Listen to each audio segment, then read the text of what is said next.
राधे राधे दोस्तों। आज हम लोग मैथ का एक टॉपिक जिसका नाम है परसेंटेज, ठीक है, जो कि आप लोग लगभग 100 से ज्यादा बार पढ़ चुके होंगे। उसके बारे में थोड़ा सा डिस्कशन करेंगे, क्योंकि हर एक चैप्टर का अपना एक रस होता है। ठीक है, कोई चैप्टर आसान या कठिन नहीं होता है। आप उस चैप्टर को यदि कॉन्सेप्ट को बहुत बारीकी से समझिएगा, ठीक है, तो वो चैप्टर आपको अपना एक रस दिखाने लगेगा। ठीक है, तो चलिए थोड़ा डिस्कशन करते हैं। जैसे मैंने दो क्वेश्चन लिखा है। तो पहला क्वेश्चन जैसे है, तो यदि आप लोग परसेंटेज पढ़े होंगे और क्वेश्चन सॉल्व किए होंगे, ठीक है, तो जैसे इस क्वेश्चन को सॉल्व करना है तो आप लोग एक कन्वेंशनल तरीका अपनाते हैं। जैसे इतना परसेंटेज ऑफ 640 पहले आप कैलकुलेट करेंगे, फिर 36% ऑफ 785 कैलकुलेट करेंगे, देन उसमें से एक्स का जो वैल्यू आएगा वो माइनस करेंगे। तो ये इसके बराबर होना चाहिए। इक्वेशन को सेट करके आप लोग एक्स का वैल्यू निकाल देंगे। ठीक है, लेकिन क्या ये सही तरीका हो सकता है क्या कॉम्पिटेटिव एग्जाम के लिए? तो आपको मैं एक छोटा सा कॉन्सेप्ट डिस्कस करता हूँ। ठीक है, जो कॉन्सेप्ट जो कि परसेंटेज का बहुत ही इंपॉर्टेंट कॉन्सेप्ट है, जो बड़े बड़े क्वेश्चन को केवल आप बिना लिखे, बिना पेन उठाए आप इसको सॉल्व कर सकते हैं। ठीक है, एक कॉन्सेप्ट है shifting of percentage and point.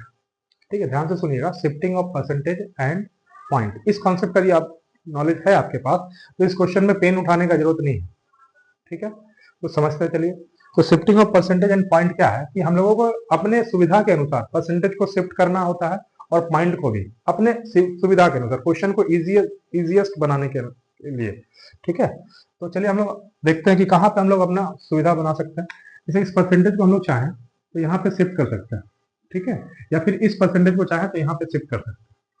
ठीक है, तो क्वेश्चन को देखते ही आपको एक दिमाग में एक इमेज बनना चाहिए कि 785 यहाँ पे भी दिख रहा, पॉइंट को भी इग्नोर करके 785 यहाँ पे भी दिख रहा, 785 यहाँ पे भी दिख रहा। ठीक है, तो इन दोनों में से 785 कॉमन लिया जा सकता है, लेकिन दोनों का कैटेगरी सेम होना चाहिए।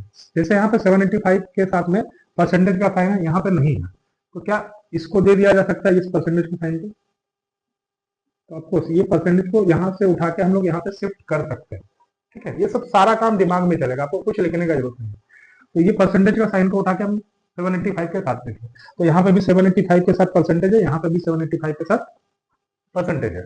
अब दिक्कत क्या आता है कि यहाँ पे 785 पूरा नहीं है, यहाँ पे 78.5 है, यहाँ पे पॉइंट है। तो इस पॉइंट को भी हम लोग चाहे तो शिफ्ट कर सकते हैं, ये इसको उठा के यहाँ पे हम लोग शिफ्ट कर देते हैं।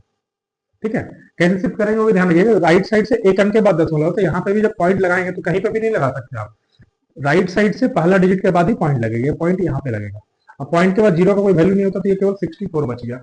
ठीक है, अब देखिए ये पूरा का पूरा, चूंकि पॉइंट हटा चुके हैं इसके पास, तो ये केवल 785% बचा। यहाँ पे भी ये पॉइंट, चूंकि परसेंटेज इसको दे चुके हैं, तो ये भी 785%। तो 785% आप कॉमन ले सकते हो। ठीक है, अच्छा, अब जो बच गया इसके पास क्या बचा, यहाँ पे 64, बीच में प्लस है तो प्लस रहेगा, यहाँ पे परसेंटेज चूंकि इसको दे चुके हैं तो क्या बचा 36। ठीक है, और ये माइनस का x बराबर 29 और 21 को गुना करना है। तो आप लोगों को पिछले वीडियो में मैंने दिखाया हुआ कि कोई भी गुना, चाहे वो 2 डिजिट का हो चाहे वो 3 डिजिट का हो, एक लाइन में तुरंत विद इन सेकंड कैसे कर सकते हैं। ठीक है, फिलहाल मैं अभी कर दे रहा हूँ, आप लोग उस वीडियो में जाके देख लेना। ठीक है, तो जैसे ये 9 हो गया, तो ये हो गया 2 और 9 दूना 18 और 2 20 का 0, कैरी 1, 2 दूना 4 और 1 5, 509 इसका वैल्यू होगा, आप गुना कर लेना।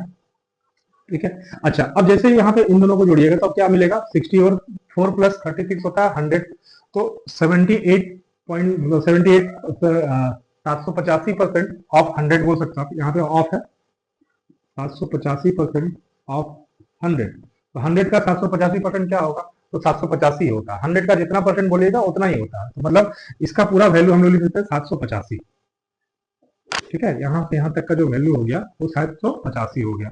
अच्छा, ये 509 इधर आके माइनस हो जाएगा 509, और ये x उधर जाके क्या हो जाएगा प्लस हो जाएगा। तो x का वैल्यू देखिए क्या हो गया, 15 में से 9 गया तो 6, और यहाँ पे बच गया 7, तो 7 यहीं पे रह जाएगा। बाकी ये चूंकि कैरी चला जाएगा तो 6 बच जाएगा, तो 6 में से 5 गया तो 176 का मान आ गया।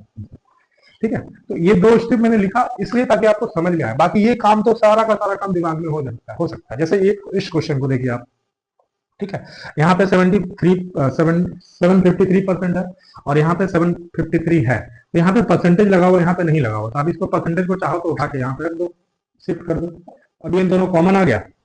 ठीक है, और इन दोनों को जोड़िएगा तो 100 हो गया। तो 100 का 753% 753 होता है, यानी इसका आंसर क्या होगा 753। ठीक है, तो देख रहे हैं दोस्तों, केवल चैप्टर को पढ़ने से नहीं होता, उसका कॉन्सेप्ट, उसका डीप कॉन्सेप्ट को समझना बहुत जरूरी होता है। ठीक है, आशा कर रहा हूँ ये वीडियो आप लोगों को अच्छा लगा होगा, तो ज्यादा से ज्यादा इस वीडियो को शेयर करिए। ठीक है, चलिए धन्यवाद।